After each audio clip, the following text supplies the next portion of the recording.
So, hi. Hi. It's so nice to see you again. I love your library. It's beautiful. Thank you. Yeah, I have a lot of books. Yeah. My husband has a huge library in the basement, but it's not nice and neat the way Oh, yours. We're learning. That's the journey, our personal journey of self-revolution is to unclutter. nice. Yeah. Yeah, Awesome. getting into Yeah. that. But Good, good, good. yeah. So if you want to, I could screen share, but well, maybe I could just summarize first. Yeah, What? totally. Yeah. So after 12 years of working with our as a volunteers for our free walking conversation group, Topic Talk Mhm, Walks, here in Denver, Colorado, mhm, we it evolved naturally, kind of from our own personal loves and avocations mhm. to a journey from nature to science, Ooh. and with many different guests, invited to share different conversations about forests and trees, about even health Mhm, and spirituality and environment in general, mhm, and engineering and astronomy and mhm, whatnot. So after 12 years, um, we, well, actually, in 2013, mhm, we started a new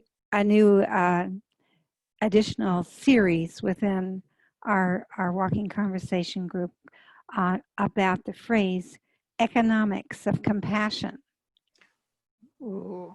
Yes, and Nice. we did not have a definition for it, and so and this was in 2013, and it just happened to be the 50-year anniversary of Dr. Martin Luther King's "I Have a Dream" speech, Yeah. and for uh, uh, every year from our walking conversation group had participated in Dr. King's um, here in Denver, the MLK Parade, Yeah, and yeah, yeah. you know, and so in 2013 we carried a flag. We made a flag, and called it Economics of Compassion, and Mm. we asked members, "What is your favorite example of an economics of compassion?" People struggle to say, "Well, okay, we want to be authentic about it." Um, I should have put this on a stand or something because I can tell I need to stand up. Oh, I'm sitting, been sitting much too long I hear today. ya. Uh, so I'm going to do this precarious thing. It's on my Kleenex box. This is really not, high tech. Oh, High that's tech. okay. This I'll is show you this my is. setup when we're done. so so anyway, they said, okay, listen, I'm just going to be authentic with you. This is what I personally think it should be. And one person said biking. Because to me that's biking, fills me with what I feel is compassion for myself and Yep. for everyone else. Mhm, And another person said, I feel it's seeds, heirloom seeds, mhm, mhm, and that we should have a free library of them. For me, that rings true. mhm. And I said, all right, and I wrote down and my husband said, for me, it's creativity. And I said, well, he's the one that helped me come up with that whole idea of economics of compassion and to begin Mhm. with. Right. And I thought, well, I want to get like YouTube videos or something to connect with everything that people are saying, or Mhm. a link somewhere. So anyway, and surprisingly, I found the link in less than 5 minutes for Wow. creativity. Yep.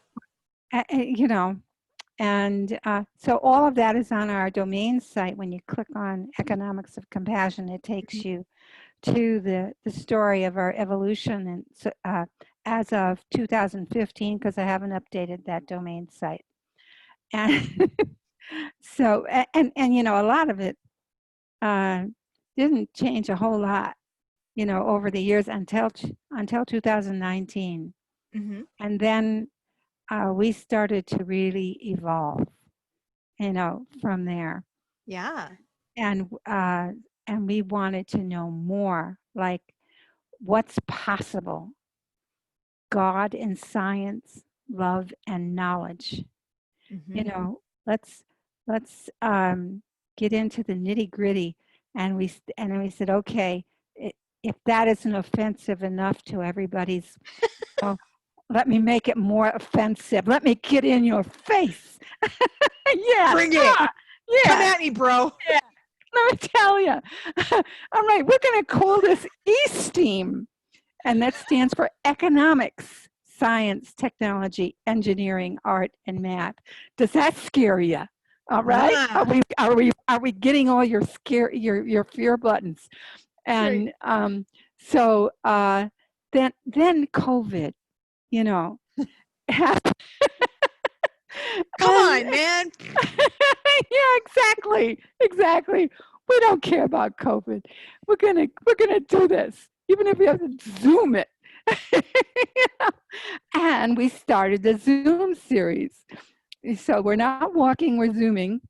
Okay. And and we said, we're gonna make this a game, because right now our economics is mostly in the monopoly game, right?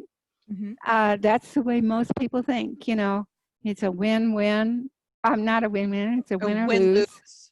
It's a win-lose, and it's a scarcity sort of game. Mm-hmm. And so no, we're going to make, because in the monopoly game, you don't bring nature to play with you. No living energy currency is involved. It has to be this dead energy currency, and that's it. So if you kill everybody, all the players, that's fine. At the end of the game, everybody's dead except the winner. He's supposed to be still alive and well, and able to start another game with other, you know, to distribute. The only one empowered to start another game. And so I said, no, you know, you don't play well with dead people, you know. That's a quotable. So, yeah, that would work real well, you know, because the second game would have to be in a cemetery. You know, you starved them. They haven't had water for, you know, months. You know, so they're now dehydrated little corpses, and you know, it gets gory. It smells a lot too. Yeah. So no, we're gonna make the game a little bit more fragrant. There will be farts probably, but other than that, you know, at least it's a sign of life. You know. Exactly. So we made the name E-STEAM Avocation Collaboration Games. Ooh. So avocation is where you're doing something that you love. Your living energy currency is your time, your trust time specifically, because you don't do something and you don't have some trust, some self-trust, some trust in the other players, especially collaboration. You need love and trust, and it has to start by loving and trusting yourself to stick to your commitments and your accountability and everything, what you really can do and what you can't do. And if you don't love yourself because you think, too ugly, you know, whatever, you know, to do this. So, you know, it doesn't get off the ground. And so whatever it is that you love, you move in that direction. And that is the living energy currency flow. Our currency has to flow, and that's the story of economics. That flow of it. As soon as it bottlenecks, then that's it. You know, nothing's going to happen. And so because we didn't have the definition of an economics of compassion, Mhm. we delegated. We gave it to our mascot, a little backpack green frog. Yes. Blame it on him. Blame it on the frog. Yeah, what do I know? He's supposed to tell us. Listen, he's been on this planet longer, as an amphibian species Yeah. representative than the human species. We haven't been here very long. Right. So the frogs obviously know more. They've been here longer. Right. Right. So what do I know? And so anyway, the frog has a photo collage that shows, all the little adventures of searching for a definition and trying to imagine. And it turned out in the evolution of the story that Mhm. our mascot had a brilliant physicist grandpa Mm. frog, a grandpa tree frog, who just happened to live in a tree right next door to Albert Einstein, would you believe? What? Yeah.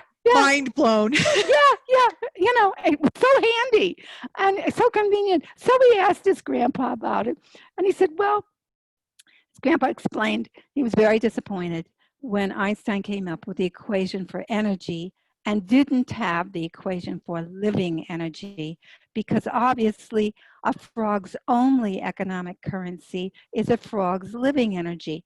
No pockets, Mhm. money interferes with the jumping capabilities of the frog. Mhm. They can't even really carry a credit card. It's just too inconvenient. Where would they stick it? Yeah. Where they had to stick it. Yeah, exactly. And you definitely don't want it in your mouth because you got stuff to do with that mouth.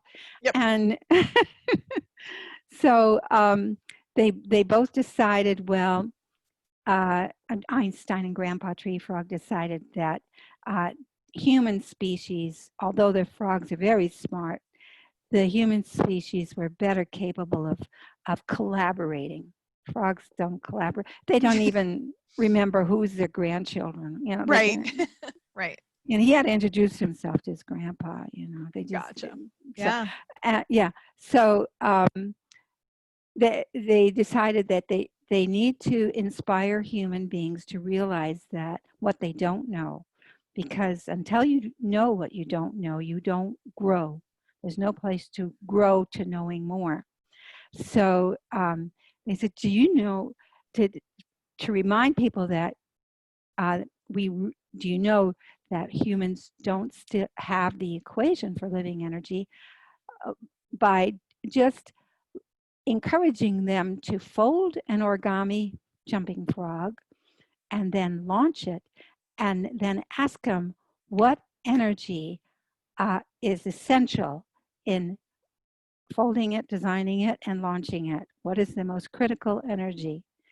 And most people, mechanical, whatever, and don't realize that that's living energy. That's in that whole process, could not exist without. And that's just an origami jumping frog. Right. And so that evolved over time after the story of research for economics, the definition of economics of compassion, to being like one of our key demonstrations of E-STEAM, Mhm. with using from the perspective of economics of living energy currency. So that so now this E-STEAM Avocation Collaboration Games, uh, we pictured mentors and mentees Mhm. teaching us what are the characteristics of collaboration, what are the things you cannot do without, that without it, it's unrealistic to even hope for collaboration. And there was an author that I found, who also found him on YouTube, Mhm. and he wrote a book, The 5 Principles of Collaboration. Oh. So, and the first of the 5 is trust. Ah, And trust is essentially love, yep. because without it, one wouldn't exist without the other. Yep. So we, uh, I sat down and thought, okay, um, I'm going to reimagine his 5 principles, because he admitted there are more than 5, but these are like key, and make a game out of it, a basketball game. And Okay. it doesn't have to be literal. It could be, just figurative or literal, either way. But Mm-hmm. with 2 teams, but instead of one team against the other, it's Mm-hmm. one team and the other. And Mm. none of the points in the basket count unless they can successfully do it together, collaboratively, Yep. you know? And so that, I don't know if you had a chance to look at the photo collage that I created for our events for What's Possible Love E-STEAM Avocation Collaboration Games. Did you? I didn't. I No, can no pull it up worries. now if you like. Yeah, But yeah. on that's okay. Okay. So but in that photo collage, you can see the there's 8 steps, Mm-hmm.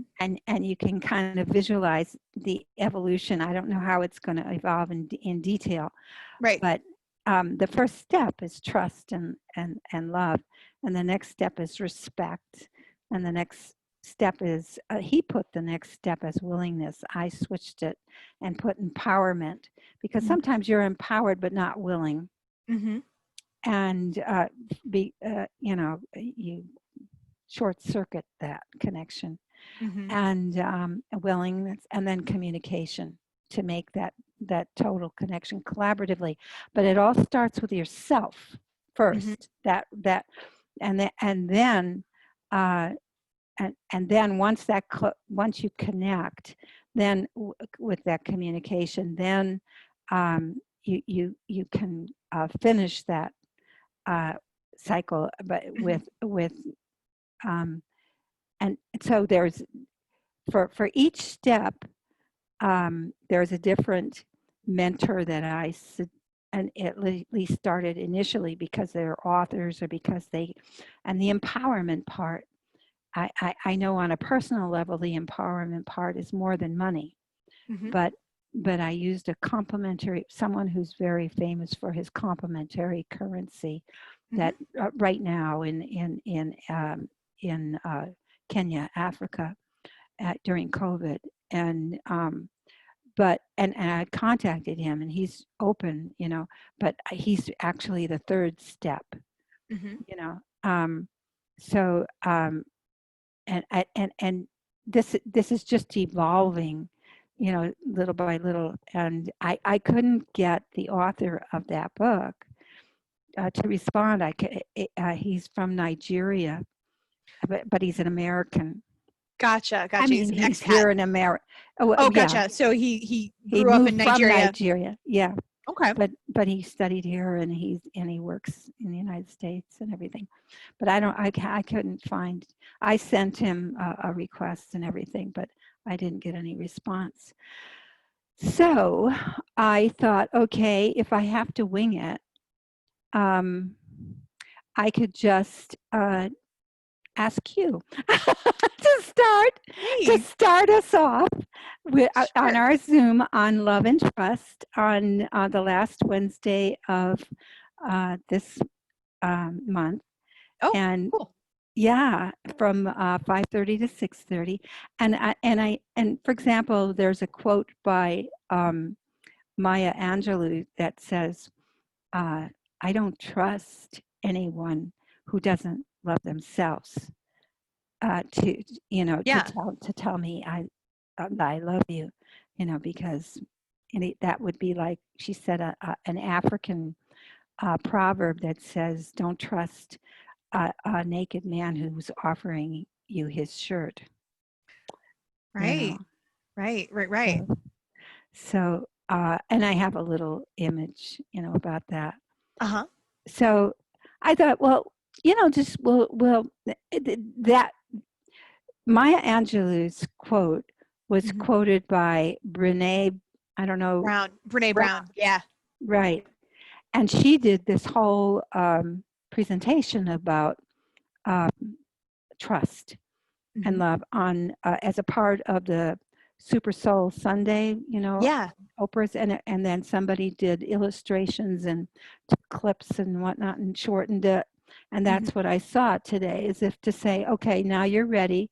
There's the chronological time, and and I just learned also today, there's a kairos time. That means time when you're it's like the enzymes and all the Mm. metabolic functioning. Everything's ready. The collaborative time, that Ooh. collaborative soul time was ready. And it was as if to say, okay, your soul's ready. Here it is. You were Yeah. waiting for this. Now you're ready. It's like there's a superpower that's saying, let me take care of your kairos. You try to figure out your chronos and I'll take care of Yeah. your kairos. Hey, right on. Yeah. Yeah. And so yeah, I learned about chronos and kairos this morning. Oh, wow. Everything is this is what I yeah, it's like I'm just being born today. And from listening to the podcast of our it's from Ron Green and Carl Emmons. They have an Origins podcast, Origins, Mhm. and from their program for holistic education called Originative. I Mhm. guess you can pronounce it Originat Eve. Um, Mhm. yeah, because they spell it with a EVE on Mhm. the end. And so that, and they're working around not just in the United States, but with people to train teachers to be mentors Mhm. and be there for um, the to help students in their self-discovery, and not just on a very fixed, rigid program that Regurgitative doesn't. thing, Yes, teaching to the test rather than teaching for growth. exactly, exactly. And Carl Emmons is currently with his two young children, about 7 and 9, Mhm. in China, in Mhm. a small fishing town in China. He's American, but his mom was from Chile, Oh, and wow. so he's bilingual, um, but he grew up in Pennsylvania apparently, and Ron Green grew up here in Littleton and went to Columbine. Wow.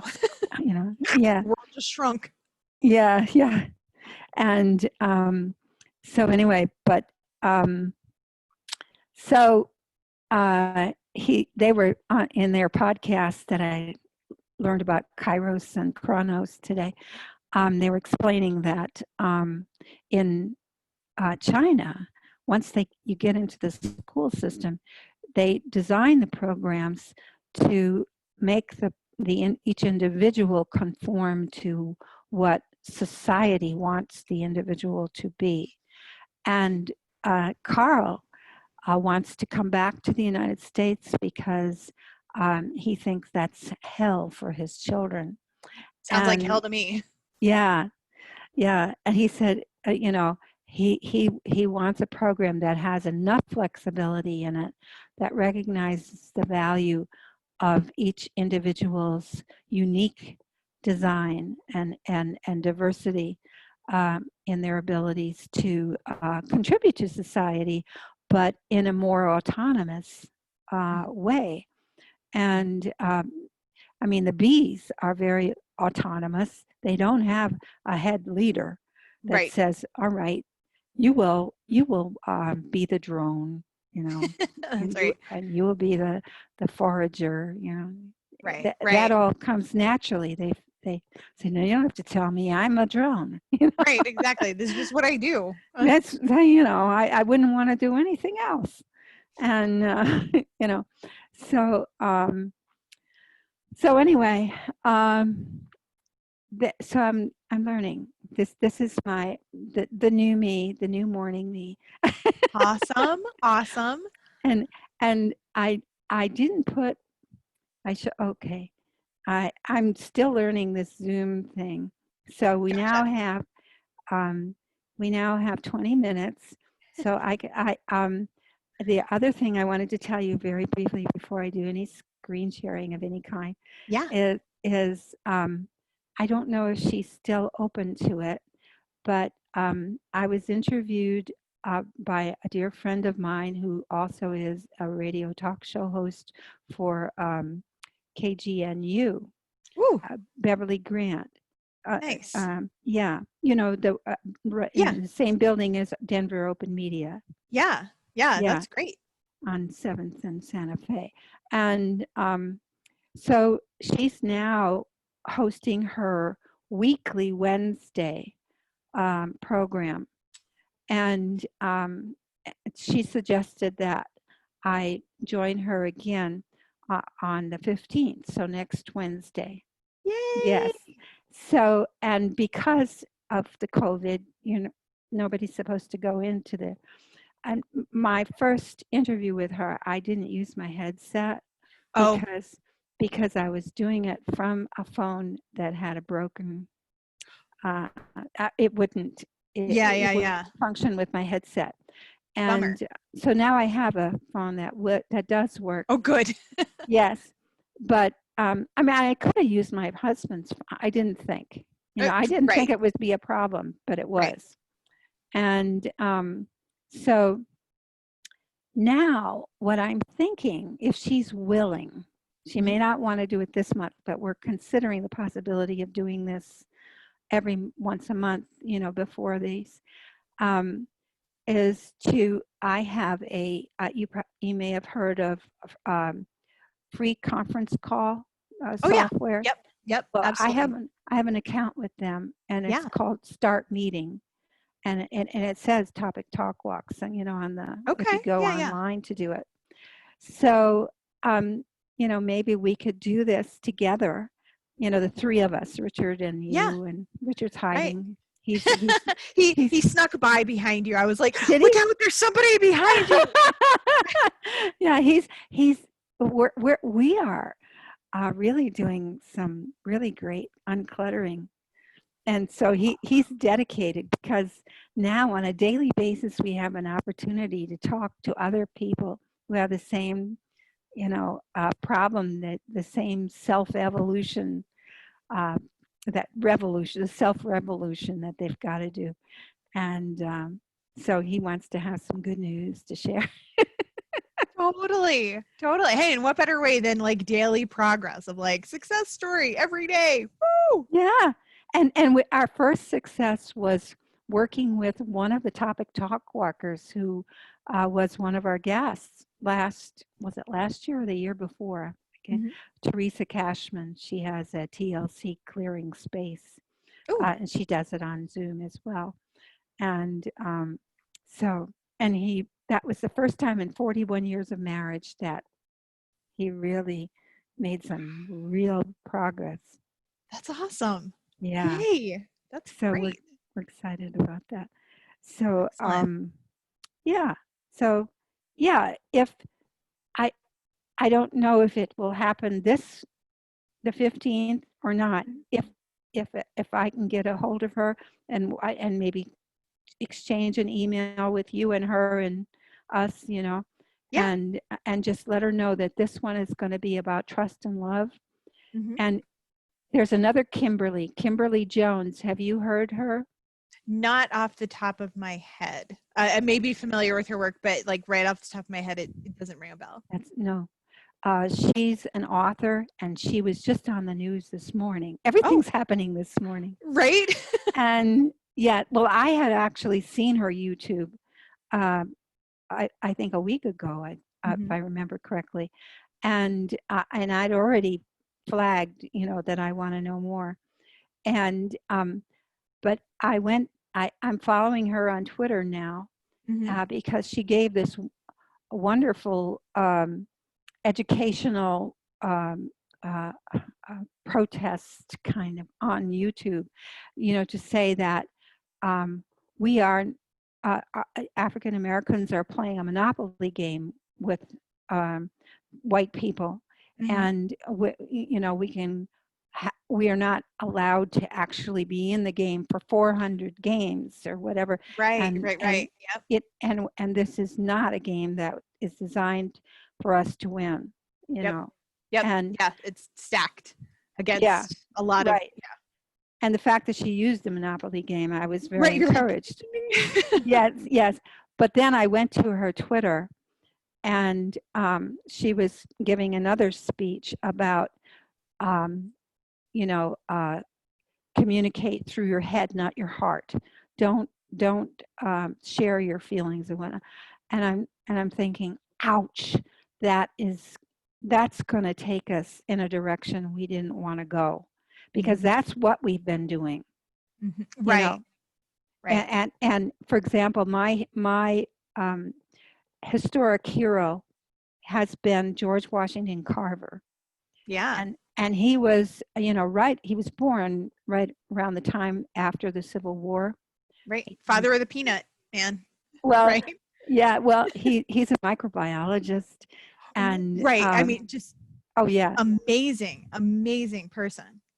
Yeah, he for example, towards the end of his life, he had already rejected the possibility of working with Thomas Edison, because Thomas Edison asked him to. I think he was offering him $100,000 a year, and the school wanted him to accept it and then bring the funds to the school. But he didn't. He refused, and because he was very spiritual, and he felt that this was where he was needed.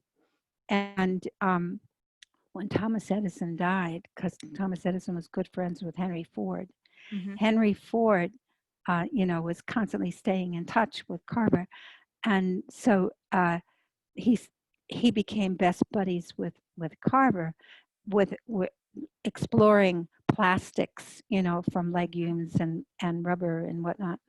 So that was a collaborative connection that all started, Kimberly, with Carver's avocation as a child. He loved plants and he loved art and painting. He would paint the plants, and exquisite, like a Rembrandt, with the lighting, just so that you can feel the plants talking to you. Right. They were so vivid. And people who would not have connected with him because African Americans were not allowed in schools, in colleges, forget it. But he got into an art class. He was the only Black man. There was no protest. There was no sit-in. Right. They just said, come in and don't go. Don't go. And they're all these white friends. They sent one of his paintings to the World's Fair in 1893. And it got an award. I forgot if it was the first prize or what, but they didn't know it was an African American's painting. But he got that award. And he got into Ames University in Iowa, the only Black man. No protests, no federal guards, saying you got to let him in. They didn't want him to go. They wanted him to stay and be on the faculty. And he said, no, I'm needed. I have a purpose. I have a purpose in my life. And when people asked him, what is it that you attribute your success to? He didn't say, well, I know how to protest. I don't put up with that shit. Right. Right, exactly. There's them rotten people out there. I don't trust them. And, I don't love them. It kidnapped my mother. God knows what happened to my father. I'm just an orphan. You know, I'm not forgiving them. Forget it. That's not what he said. He said, there's a verse in the Bible, mind you, as a child, he wasn't even allowed to learn how to read. But the people that were, he wasn't exactly a slave, but he lived with them and helped with the family of the Carvers. They taught him how to read, and he found a verse that he loved the most. And it was, trust in the Lord with all thy heart, not all thy brain, with all thy heart, and lean not to your own understanding. You know, it's not all up here. Some of it, most of it, it is that feeling through the darkness and the void to discover what's really possible. And lean not to your own understanding. In all thy ways, acknowledge him, and acknowledge a higher power that's operating every little cell in your body, and you're not supervising. That tree wasn't because you made it. Right. You know? Right. You know? There's something bigger than us. Yes. And acknowledge him, and he will direct thy path. And that was what guided him in his choices and his purpose in life, and led him beyond all the tremendous obstacles and barriers. I mean, he walked away from a lynching, not that they were going to lynch him, but you know, he left a town where that was just in a riot for lynching, you know, and he'd seen so many lynchings, and here he was the right color for lynching, you know, and he's walking right through all of his enemies, through the fire, you know, reaching higher and higher. And so those avocations were connections for love bonds, you know, with others, as he moved on. So that's why I'm doing, and so he's on that photo collage. Awesome. He and several others, Viktor Frankl. Oh yeah. And my friend who died last year, Winston Walker.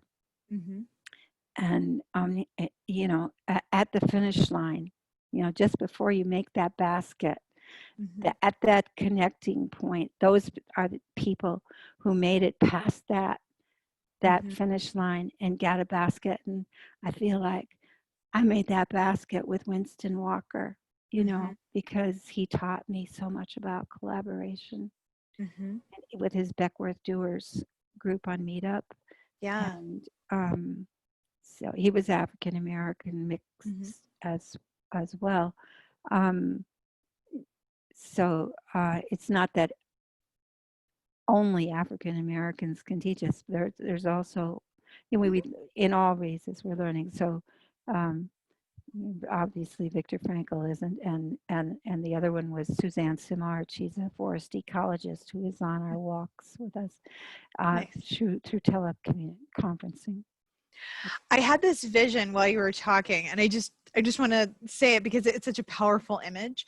When you were talking about the basket and thinking of collaboration, I had this vision, goosebumps, of all the people you were just talking about, like holding hands, like they were the basket, and, you know, kind of calling you towards them, you know, like, come on, you got this, you can make the basket. Oh, yeah. Right? Yeah, that's wonderful. I just, you know, it just spoke to me, and I was like, yeah, I need to share that. Oh, I love that. I love that. Yeah. So wait, let's see. So yeah, so share your. We got some time, and I'm not on a strict time schedule right now, so you know, we needed to establish kind of what you're doing, what your project is. So yeah, share your screen, and you know, we'll call it good, and and then I will do what I can to help you however I can. And yeah, okay. let's see. Um, well, let's show you this first. That this is Yeah. yeah, Maya Angelou's thing. And here's a Yeah. little thing, you know, Aw. that shows about her quote. So let's see if I can just click on this and get it to go to our the uh, oh, stop share. So oh, I guess it's still turning. Oh, Okay. it's still thinking. Oh gosh. All right. So this we started. Well, You might need to, I don't know if it's the program, but you might need to either right click or like do a control click or something. Like sometimes when the link is within a document, sometimes oh, it behaves yeah, differently. yeah, maybe so. Well, uh, let let me let me show you what I. Oh, it's on this page anyway. So Oh. yeah, yeah. So this is that. What's a frog's definition of an economics of compassion? You Mm-hmm. know, and then he's reading the book by a transcript of an interview of an economist named John Kenneth Galbraith, Okay. and the book is in Japanese, Oh. and but in English title is Economics of Compassion. Uh, John Kenneth Galbraith taught economics for 50 years at Harvard, but he was 90 years old when that book was created, and he said he didn't want it in English because it wasn't a treatise. You know, it wasn't Mm-hmm. a scholarly book. Right. It was just an interview. So anyway, it goes, and you know, and he talks about how, um, you know, obviously time is a part of that living energy, and you know, he's trying to imagine uh, what. And here's the origami jumping frog, Mm-hmm. and you know, here he's asking Richard, you know, and Richard's asking him right back, and he says, "I'm still working on it." Mm-hmm. And so and there's another origami frog, and you know, this is just playful, Mm-hmm. and then you know, because potential energy and kinetic energy and you know are involved, and but there's something else, and then he gets to his grandpa and Einstein, you know, being Mm-hmm. neighbors, and so the whole story obviously isn't, you know, in this. It's just an over. I, I, I you know, the story is all ad lib Mm-hmm. anyway, and these are just some, you know, points to guide you to staying within the general framework of the exploration. Mm-hmm. And you know, he's trying to imagine equations. That's me at the aquarium in Utah where we Mm-hmm. found the frog. Mm-hmm. And that story, this guy right here and Uh-huh. with the red hair, I Right. asked him, this is unreal. I asked him, thinking there's no way he's going to have an answer. What do you think a frog's definition would be for an economics of compassion? His response was, I was hoping somebody would ask me that. And he says, but you're not going to like my answer. And Oh. he said, conservation of energy, and energy is their currency. And that's what, and then I just said, yeah, and that currency of energy is living energy, obviously. And Mm-hmm. I just added to that. But he's really the one I could give credit to, but I never got his name, and I sent his picture to the aquarium and everything, and I never did find out. Oh, wow. But He was just a mystery mentor who popped in to give you the spark it and then was, ran it with was, it. That's it was awesome. the Kairos, the Yeah. Kairos Yeah. again. Yeah. So, and that keeps happening. So, and then we just went and met people you know, and whatnot, and just took lots of pictures, different places, and, Mm-hmm. you know, just to introduce the story and share the story. And yeah, I like that one because he's, you know, he doesn't have to wear glasses actually, but Mm-hmm. and anyway, so yeah, you know, so and then it goes back to the beginning. But Nice. I think we have a new website, a new Okay. a new YouTube channel. Okay. Oh, let me see. Oh, let's see if I can. And we haven't added a. Oh, it won't let me in. Ha. Well, uh, that's really something. Oh, maybe.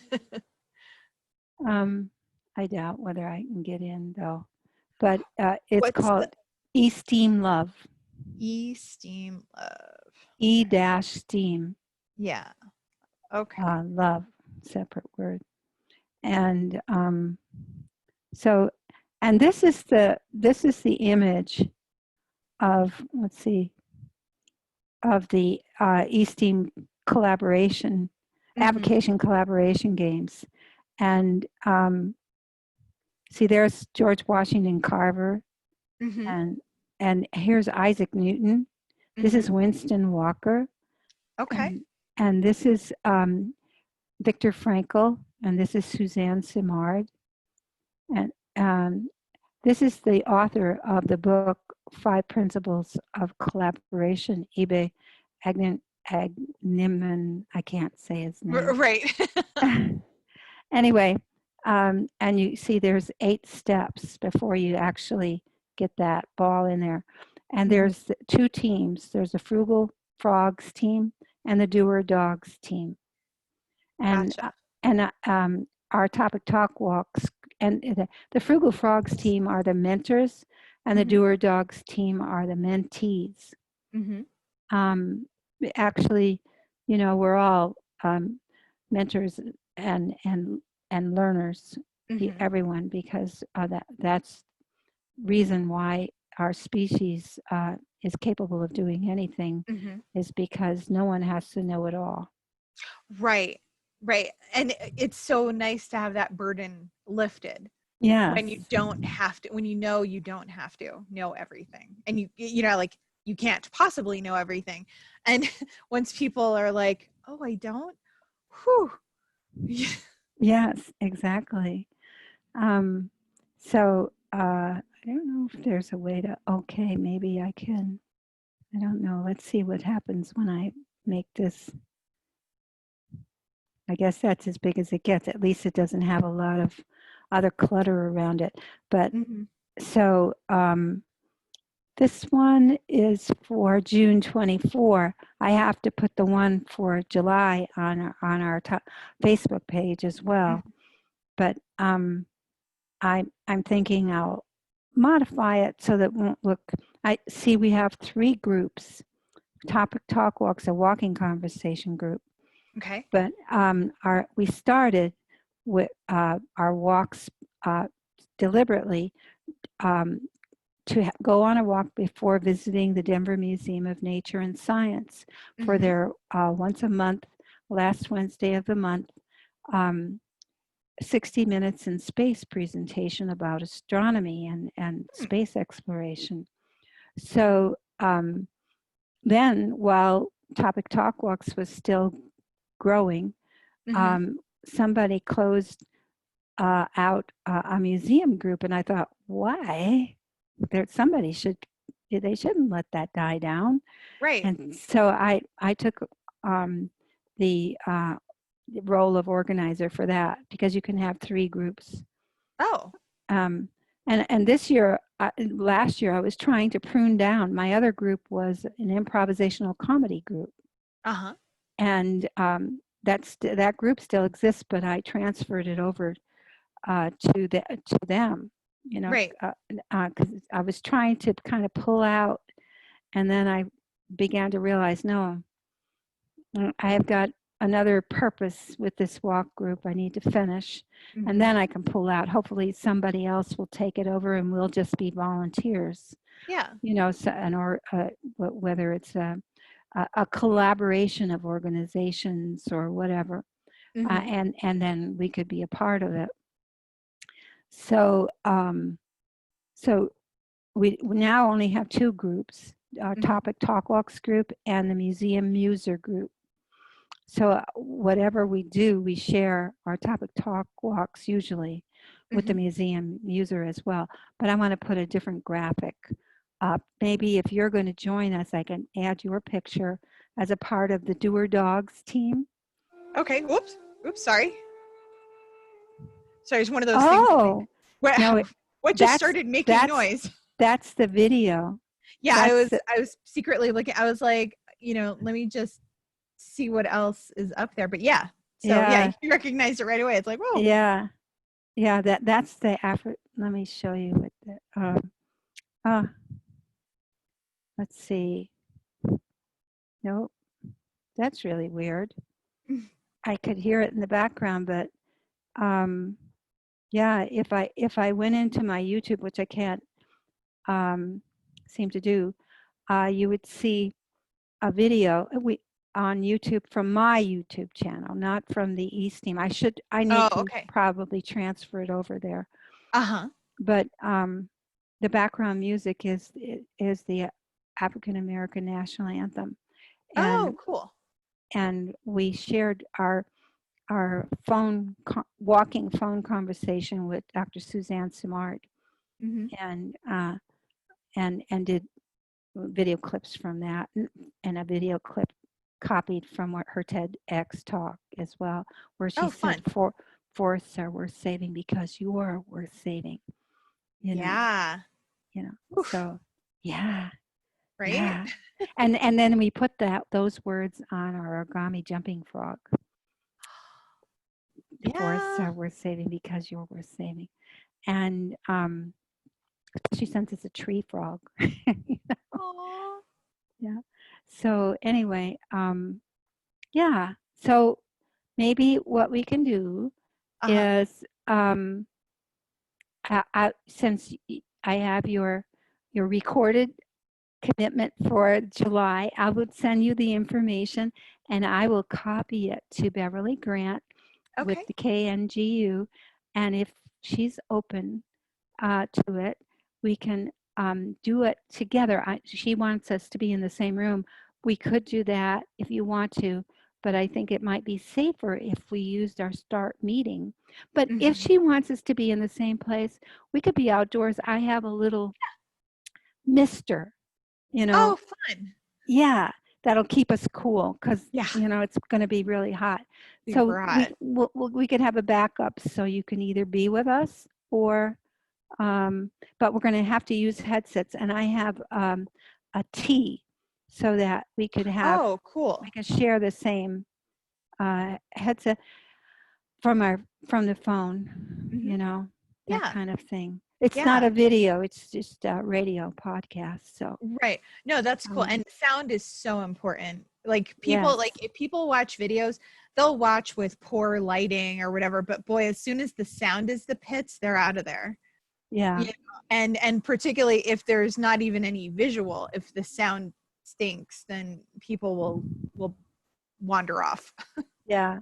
So what I can do is I can if you're willing, you know, I can put this on as the first video on our E-STEAM Love channel, and then just exchange emails and everything with you and Bev and Richard, and get the ball rolling. Yeah, absolutely. And so just so, you know, for just a little extra clarity, how can I best help you? Like what is it you would love to draw out of me? Well, ideally, I'm hoping that this series will last until 2022. Okay. Great. you know, monthly. Yep. And hopefully, as long as there's somebody else to help with other, you know, in between events and whatnot, and I'm not doing it all, you know, they can use the website or whatever to expand it. You know, just to be a part of this evolution of the I love learning it. The process. collaborative. Yeah. And I love it. You know, what's funny is I don't know if you'd have any way of knowing this, but I'm actually in the midst of recording a whole bunch of interviews for a virtual summit that I'm going to be running in September. And it's all about games and gaming, and people, you know, like people who make a living doing something to do with games, either, you know, like living the dream, playing, you know, getting paid to play games, or running conventions, developing games, creating games, or adding a gaming aspect onto what they're doing. And so the fact that you're coming to me and saying, well, I'm creating kind of this, you know, gamification of compassion and collaboration, I'm like, wow. What I want it to do is to actually have currency units of living energy currency. So trust time. So if you participate for an hour or whatever, you know, find an acceptable, obviously Thomas Edison's time building an electric light bulb was, you know, tremendous. What he made, 5,000 failed. 10,000. He just found 9,999 ways that didn't work. Didn't work, right. And, but the thing is, he could have gotten it, but if nobody put it to use, he wouldn't have made that collaborative connection. If they all said, oh, that's scary, that's dangerous, I'm not doing it. Who needs it? Right. You know, and thanks anyway. I mean, because that's what happened with his first invention. He wanted to help people vote more efficiently. And they said, no way, we're not going to use it. Right. So, you know, unless he collaborated with all those people, you know, and that would have been thousands of collaborators that he would have gotten a lot, you know, seen a lot of points going through by collaborating. But he has to have the doer dogs, because otherwise the frugal frogs, they can be as frugal as they like, but nothing's going to happen. Right, exactly. Yeah, and without both pieces, it's not going to work. Exactly. There's got to be a collaborative connection. Yeah. So. Oh, I love it. I love it. Yeah. Oh, I'm so great. And I want to be there, even though we're just going to be using time units when you're a part of the doer dogs, donations, whatever. You know, I don't know how we'll work it out, but I will definitely support, like, I'm going to pay you for this consult time, and I'm going to keep paying as long as I can afford your time, you know. Right. And when I can't, then I'll give you what will eventually be, you know, our time trust units. Yeah. You know, and in the meantime, you're getting the equivalent of an in-kind connection, because you're spreading the word about your coaching. And we didn't even talk about Barbara Scher and how we met. I know. You talk about it. So about Barbara? talk about Barbara and how we met at her Zoom memorial service. Right. I mean, tell us about Barbara. So Barbara Scher is one of my favorite people on the planet that I've ever met in my life. And because she, in the only way she could, she showed me how to just accept people, like, really non-judgmentally, but like be able to help them, not just like, hi, I love you no matter what, and, you know, whatever, but it's like to help them grow, you know. And like, I remember I had done this huge idea party where she was in attendance, and somebody was sharing their wish and obstacle thing, but he just went on and on and on. She interrupted him like 4 times. She's like, shut up. If you don't stop talking, we can't help you. And I was like, that's so awesome too, because, you know, I don't know if I will be able to do that ever, but I have done it a little bit, just because I saw that, like, no one punched her in the face when I right? was safe. But I mean, just some of the concepts that she came up with, like scanners and divers, people who love lots of things for short periods of usually short periods of time or cyclically, or people who knew from birth essentially, like this is their mission on earth, this is what they need to do, this is all they're interested in. That's cool. Which And one of her books did you like the best? I could do anything if only I knew what it was. I don't have the dust jacket for it anymore, but this one. Oh, And then, so this is my Barbara shelf. It's like from here, Teamworks, Wishcraft, Live the Life You Love in 10 Easy Steps. It's only too late if you don't start now. Refuse to Choose. And then one of her projects, I think it was through PBS or something, the Barbara Shares Idea book. And so there was more to it than this. But anyway, most of all, I loved I Could Do Anything. Refuse to Choose, I feel like was all about me. I mean, I think I said this on the memorial, but I honestly said to her, I'm like, Barbara, you read my diary. I don't know how you got it. But, yeah, I remember that. Because it was so familiar. And like so many people, I was like, I thought I was the only one doing this, the only one who behaved like this or whatever. And so when I met her in 2003, I was kind of at a crossroads. I was, at the end of my first year at Naropa University I was double majoring in art and psychology. I wanted to be an art therapist, but it didn't quite feel right. And, so then when I found her work, and then became a success team leader. And then when I met her at Making Dreams Happen, I was like, yes, and it just felt like coming home. I was like, I want to help people like this, and her big thing always was, I'm out to save geniuses and dreamers. And I'm like, yeah, yes, please. I want to help do that too. And art and psychology are so important. Mm-hmm. I was just at the dentist's office. You might notice I lost. Oh, yeah. And I was just mentioning to the dental assistant, because his partner works for AT&T, that I remember in 1960s when I was young and beautiful, and I was working on temporary assignments, mostly because I didn't know of any place that I want to be at on long term. For a long, yeah, all the time. Yeah, and I didn't want to feel bored. Boredom was extremely dangerous for me.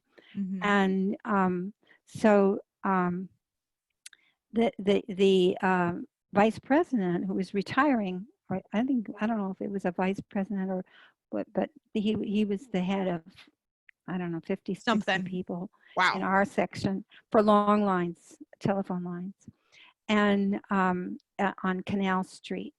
And he asked me to stay, and I said I like to work. It was technical writing, kind of, you read, edit, and see if you see anything that was incongruous and conflicting. And I didn't even know about it, but I could see that when something wasn't matching. And he said, "Oh boy, when you were trained, you're going to be really good. So we want you to stay." And I said, "No, your place is so ugly." They had row, like, at least 10 people on one long strip of a table, and there were like 10 rows of them, and and with just no color, no lighting. That was I think fluorescent or something. Right. It was just so drab, so drab. Oof. And I said, I really can't stand this in the visual environment. It's just drives me crazy. And he said, "Listen, we can redecorate. That's not a problem." And I said, "That's sweet of you." I said, "But then I'd have to work in White Plains. That's where that." I detected East Coast. I'm from New Jersey, born and bred. And when you were talking, I was like, there is East Coast here in New York, probably. So anyway, yeah. And that was in Manhattan, that Canal Street location.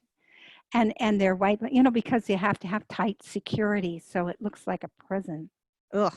little narrow windows and everything, because you don't want, very defensive, you can't Mhm. have any risk that anybody would invade the space. So I said, no, you could do nothing to decorate that that I know of, Right. So thank you, but no thank you, friend. Yeah, yeah. And it's too bad, because such wonderful people.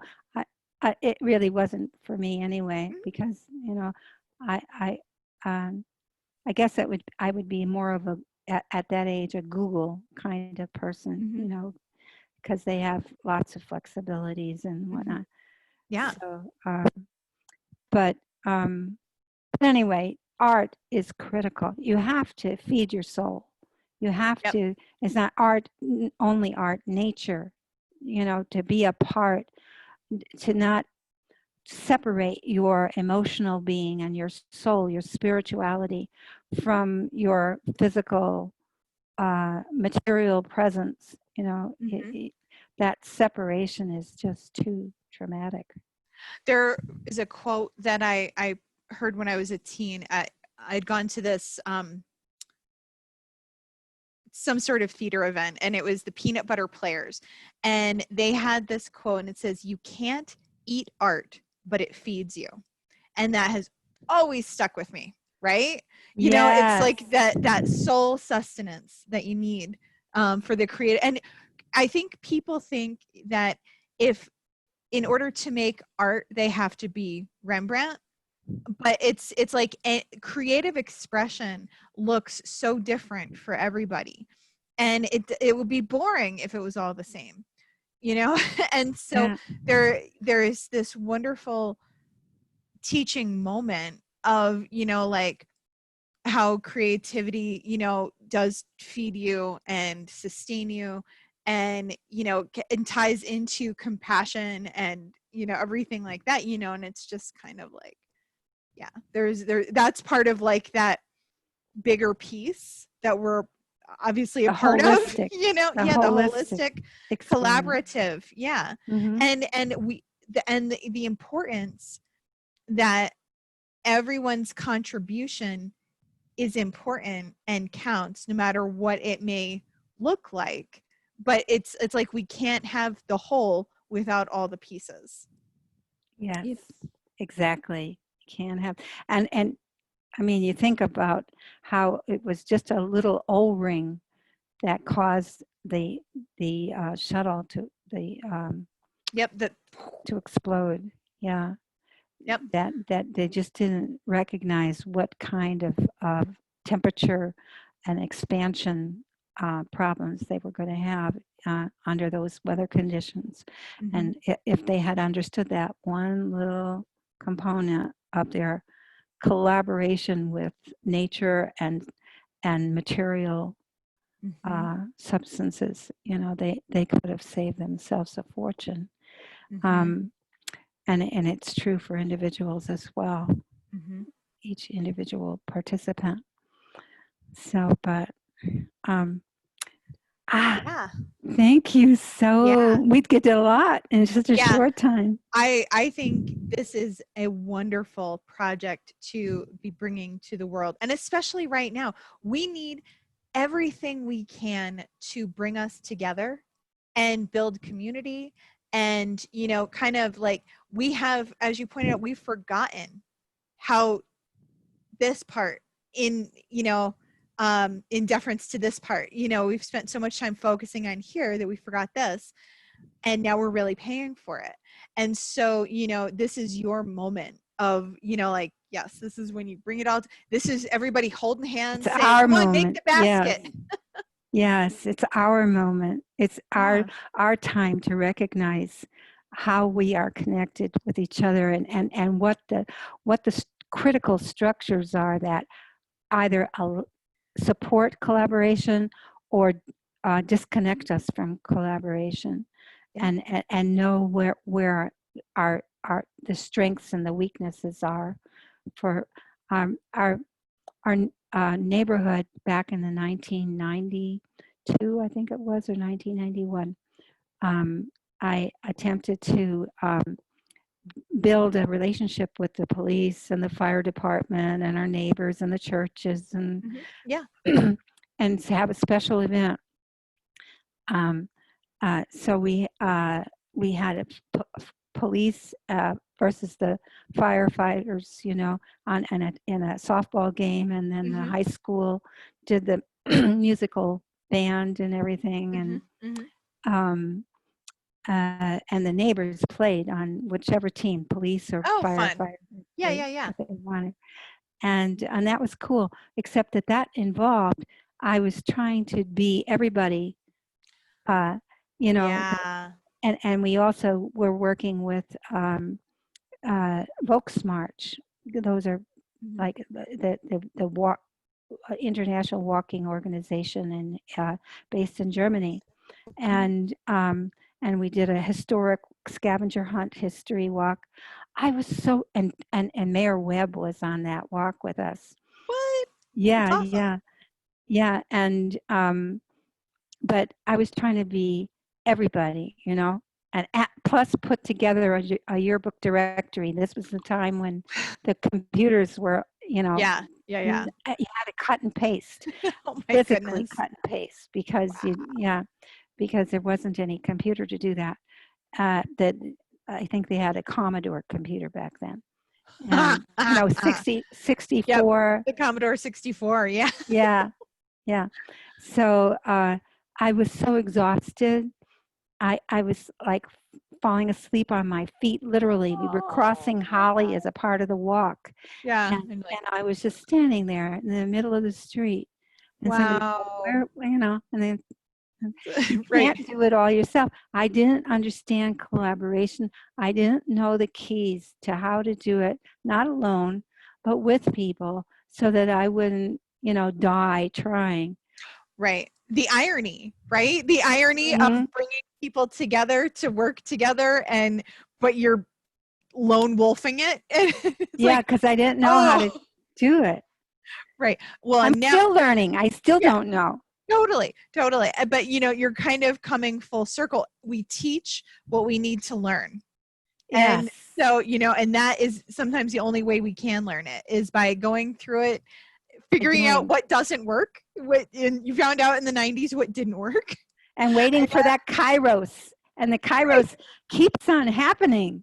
It keeps on, once you start moving, it keeps, it's like, oh, you've made that step. Now I'm going to give you the muscle strength to lift that other foot forward, because you've got that movement going. I can get you that other movement that you need. Yeah. It's awesome. Yeah. So this feels really good. So let me know via email how I can help and where I need to be when, and I will show up as my best. Awesome. And I'll pay you right after this. Okay, sounds good. And I probably won't get it to you until Monday. I'm going to try to do it sooner, but I know I'm beginning to recognize, realistic time frames for myself. Totally. And that's good. And I will not hold you to it. It's all good. Because I've been there too, where I overcommit and then I feel really bad and I get really embarrassed. And then I wait like 3 weeks and then people are like, oh, I thought you died. And I'm like, sorry. I just got really scared. I might get lucky and I may get it to you this afternoon, but I don't want to promise. But I'm totally. Yep. Good managing of expectations. Good job. Yes, I'm getting much better at it. I've been really, really bad at it. Now I'm finally starting to learn. Yeah. Good. All right. Well, I hope you are heading into a great rest of your day and a fabulous weekend. Oh, stay cool. It's going to be hot out. Kimberly. I love you. I love you too. Hugs. Thanks, Fran. Yay. See you on email and also and through Venmo. Sounds good. Okay. All right. Take care. Bye. Bye. Bye. Thank you. You too.